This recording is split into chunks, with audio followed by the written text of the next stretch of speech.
Hi everyone, আসসালামু আলাইকুম। Welcome to Piya Yasmin cooking world. আজ আপনাদের সঙ্গে শেয়ার করব পাউরুটি দিয়ে একটি মিষ্টি জাতীয় আইটেম। আপনারা অল্প সময়ের ভিতরে ও অল্প খরচে বানিয়ে ফেলতে পারেন একটি মিষ্টির আইটেম। বাসায় যদি হঠাৎ করে কোনো মেহমান আসে তাহলে আপনি কি করবেন? অনেক চিন্তায় পড়ে যাচ্ছেন? বানিয়ে ফেলুন এই মিষ্টির আইটেমটি। অল্প কিছু উপকরণে ও অল্প সময়ের ভিতরে বানিয়ে ফেলতে পারবেন এই পাউরুটি দিয়ে মজাদার মিষ্টির আইটেমটি। আশা করি আজকের ভিডিওটি আপনাদের কাছে ভালো লাগবে। ভালো লাগলে অবশ্যই একটি লাইক দিবেন আর কমেন্ট বক্সে আপনাদের মতামতটি জানিয়ে দিবেন। কথা না বাড়িয়ে চলুন শুরু করা যাক। প্রথমে আমি নিয়ে নিব পাউরুটি।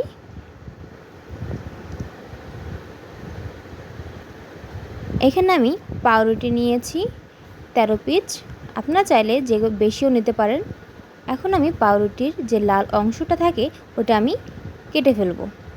আমি এই লাল অংশটি ফেলে দেব না, আমি এই অংশটি দিয়ে ব্রেড গামও তৈরি করব। আমার কাটা প্রায় হয়ে গেছে, দেখতে পাচ্ছেন। এখন আমি এটি একটি বেলনের সাহায্যে চেপে নিব, দেখতে পাচ্ছেন। আমি অফ ক্যামেরাতে এটা চেপে নিয়েছি। যতটা সম্ভব হয় পাতলা করে বেলে নিতে হবে।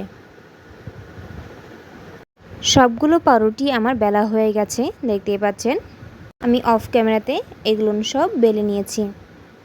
যতটা সম্ভব হয় পাতলা করে বেলে নেবেন। ফ্রাই প্যানে 1 কাপ পরিমাণের লিকুইড দুধ নিয়েছি।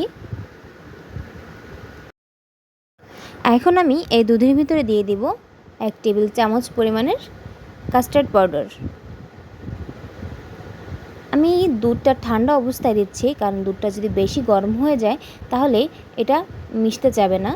গুঁড়া দুধ দিয়ে দিচ্ছি 2 টেবিল চামচ পরিমাণের। ঠান্ডা অবস্থায় এটি মেশাতে হবে, তা না হলে দলা পেকে যেতে পারে। এই জন্য আমি ঠান্ডা দুধেই এটা মিশিয়েছি। এখন আমি এটি ভালো করে মিশিয়ে নিব, ভিতরে যেন কোনো দলা পেকে না থাকে। এখন আমি চুলার আঁচটা মিডিয়াম করে নিব। মিডিয়াম করে অনবরত নাড়তে হবে, তা না হলে এটা লেগে যাওয়ার সম্ভাবনা থাকে। এখন আমি চিনি দিয়ে দিচ্ছি 4 চা চামচ পরিমাণের। আপনারা মিষ্টিটা বাড়িয়ে কমিয়ে নিতে পারেন। এটি ভালো করে নাড়তে হবে, তা না হলে নিচে লেগে যাওয়ার সম্ভাবনা থাকবে। দেখতেই পাচ্ছেন আমার মিশ্রণটা অনেক ঘন হয়ে এসেছে। এই মিশ্রণটি আমি শক্ত করে ফেলবো, দেখতেই পাচ্ছেন পানিটা টেনে এসেছে। এখানে এখন দিয়ে দিচ্ছি 1 কাপ পরিমাণের সেমাই। আমি এখানে লাচ্চা সেমাই ব্যবহার করেছি। আমি এখানে 1 কাপ সম্পূর্ণ দেইনি, পরে বাকিটুকু দিয়ে দেব।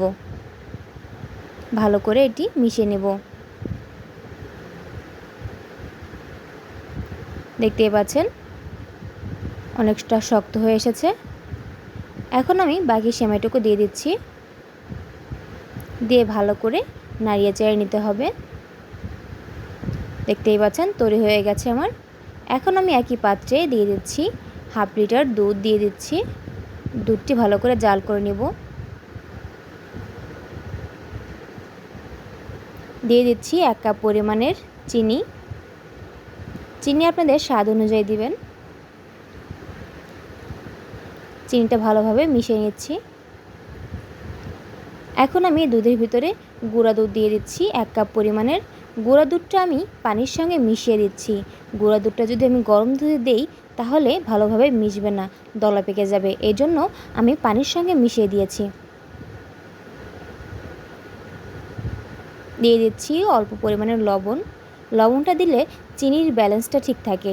আপনারা যদি লবণ পছন্দ না করেন মিষ্টি জাতীয় জিনিসে, তাহলে এটা স্কিপ করতে পারেন।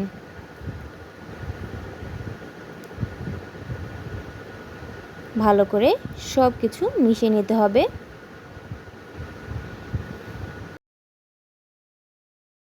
দুধটা আমার জাল করা হয়ে গেছে, এখন নামিয়ে ফেলবো। এখন আমি বেলে নেওয়া রুটির ভিতরে পুরটা ভালোভাবে পেঁচিয়ে নিব, একটি রোল করে নিব। আমি পুরটা একটু লম্বালম্বি করে শেপ করে নিয়েছি যাতে আমার রোলটা ভালো করে হয়ে যায়। এজন্য আস্তে আস্তে আমি সবগুলো রুটি রোল করে নেব। দেখতেই পাচ্ছেন এভাবে হাত দিয়ে চেপে চেপে রোল করতে হবে।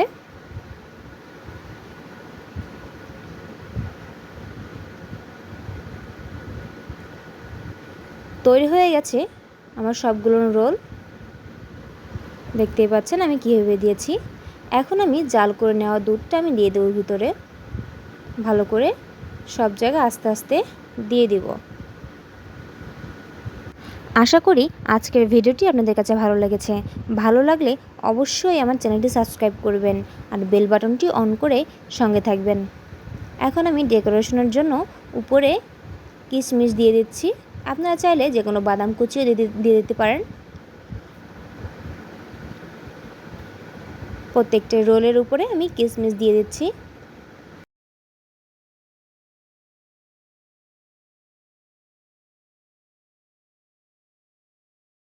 তৈরি হয়ে গেল অল্প সময়ের ভিতরে পাউরুটি দিয়ে একটি মিষ্টির আইটেম।